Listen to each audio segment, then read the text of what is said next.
the two have been playing very well for us, no? Yeah. But the nice thing here is we're taking spots on the court. Um, we know coming into this game five that there'll be marked men, so quality of shots is important for us.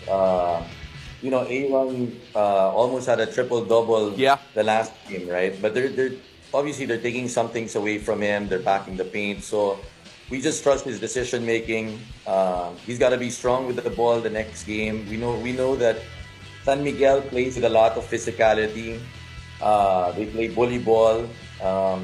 In the two wins, you could feel the physicality right from the start. So we know AB is gonna be a marked man. He's got to be smart.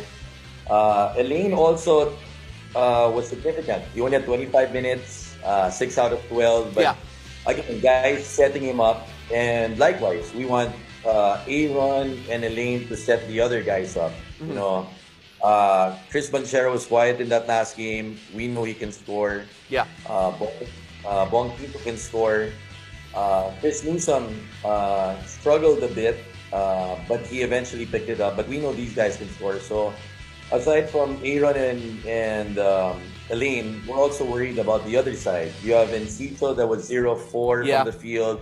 Jericho Cruz 1 out of 5. Chris Ross 0 out of 2. So we know these guys are gonna come back. We know what San Miguel is all about. They've added pieces, and that's why it's a 7-game series. You expect these pieces to bounce back. Yeah.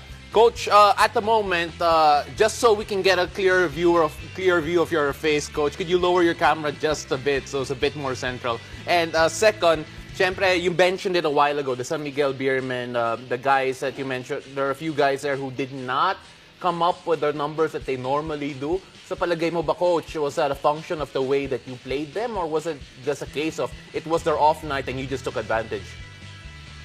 Well, in a series, guys have to play both ends of the court. And like they beat us 2 games, to give them credit for playing good defense. Yeah. Some of our guys didn't play well or play to their strengths, right? But in this game, you try to take some things away from San Miguel. And in this game, looking forward to next game, like Motau Tua only had 1 point.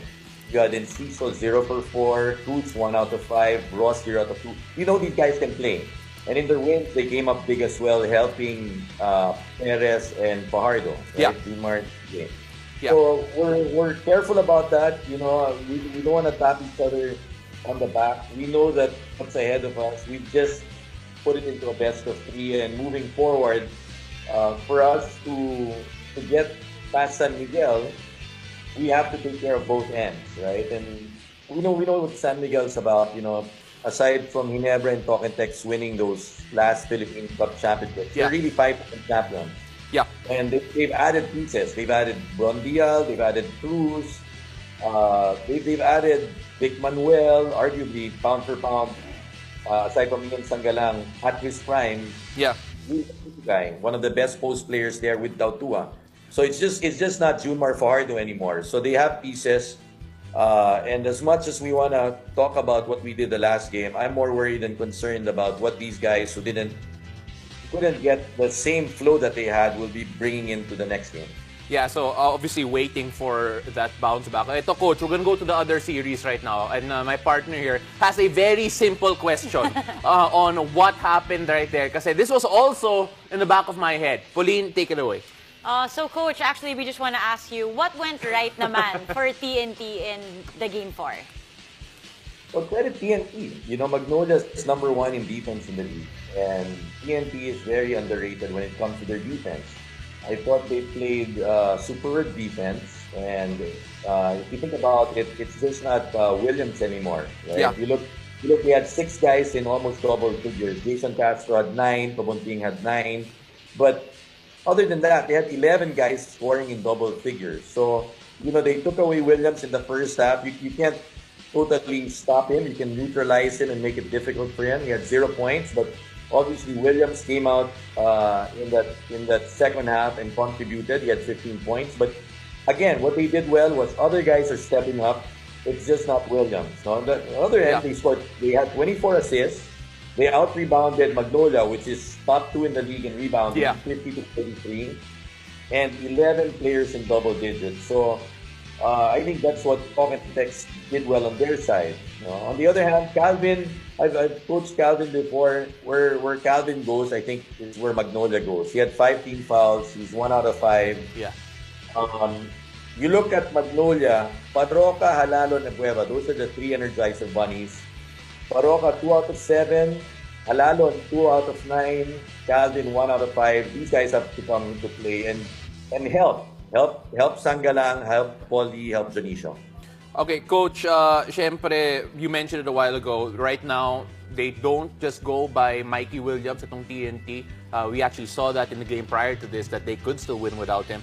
But then, syempre, we still have that one big question. Kanina, Pauline asked what went right for TNT. But then, Pauline, so simple. Ano yung susunod? What's the next part of that one?